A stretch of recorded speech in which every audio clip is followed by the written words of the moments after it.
Hi hello, நம்ம கொள்ளு ரசம் எப்படி வைக்கிறதுன்ட்டுன்னு பார்க்கலாம். நான் ஒரு குக்கரில் 1 கப்பு கொள்ளு, 2 கப்பு தண்ணி ஊற்றி நான் வேக வச்சுக்க போகிறேன், உப்பு இல்லாத. ஏன்னா அது மூடி போட்டு நமக்கு விசில் வைக்கும். ஒரு பிளேட்டில் நான் ஒரு 5 தக்காளி, ஒரு 4 வெங்காயம், கொத்தமல்லி கட் பண்ணி வச்சுக்கிறேன். ஒரு லெமன் சைஸ் பொல்லு, அது கொஞ்சம் தண்ணி ஊற்றி வச்சுக்கிறேன். பின்ன மிளகு, ஜீரகம் இதை நம்ம இடித்து நல்லா பொடியாக வச்சுக்க போகிறோம். நெக்ஸ்ட்டு பூண்டு, இது ரெண்டு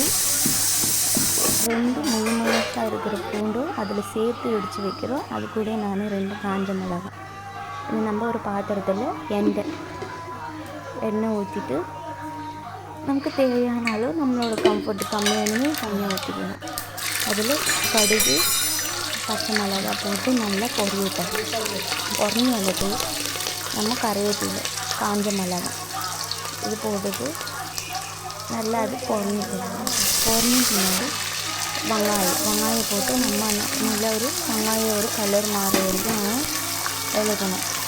வெங்காயம் ஒரு லைட்டாக ஒரு பிங்கிஷ் அது போல் கலர் மாறினாலும் ஓகே. இது நம்ம இங்கே வச்சுக்கிற கொள்ளு இதான நம்ம வேக வச்ச கொள்ளான. இப்போ நம்ம இடித்து வச்சுக்கிறோம் இல்லையா, ஜீரகம், பெப்பர், பூண்டு அது போடுறோம். அப்படின்னா மஞ்சள் பொடி நல்லா போட்டு நம்ம ஒரு கலரிட்டு இன்னும் தக்காளி போட்டு நல்லா அப்படியே கலரிட்டு நல்லா கலந்து வந்துட்டு பின்னாடி நம்ம மூடி வச்சுட்டு வேக வைக்க போகிறாங்க. அப்போ தான் நமக்கு கொஞ்சம் தக்காளி வேகலை. அப்போது திறந்து பார்க்கணும் வேகும். இன்னும் புளி தண்ணி, நான் புளி தண்ணி கரைச்சி வச்சுக்கிற புளி தண்ணியில் கொஞ்சம் நம்ம கொள்ளு ஊற்றுற பற்றியா இந்த கொள்ளு தண்ணியில் கொஞ்சம் புளி தண்ணி கரைச்சி அதுலேயே ஊற்றணும். இன்னும் நமக்கு தேவையான அந்த கொள்ளில் எவ்வளோ ரசம் வேணுமோ அது கொஞ்சம் நம்ம தண்ணி ஆட் பண்ணி கொள்ளு தண்ணி மாத்திரம் கையில் அந்த கொள்ளுங்க நசுக்கிட்டு ஸ்மாஷ் பண்ணுற மாதிரி அப்போ அந்த கொள்ளு தண்ணி ஊற்றிக்கணும்.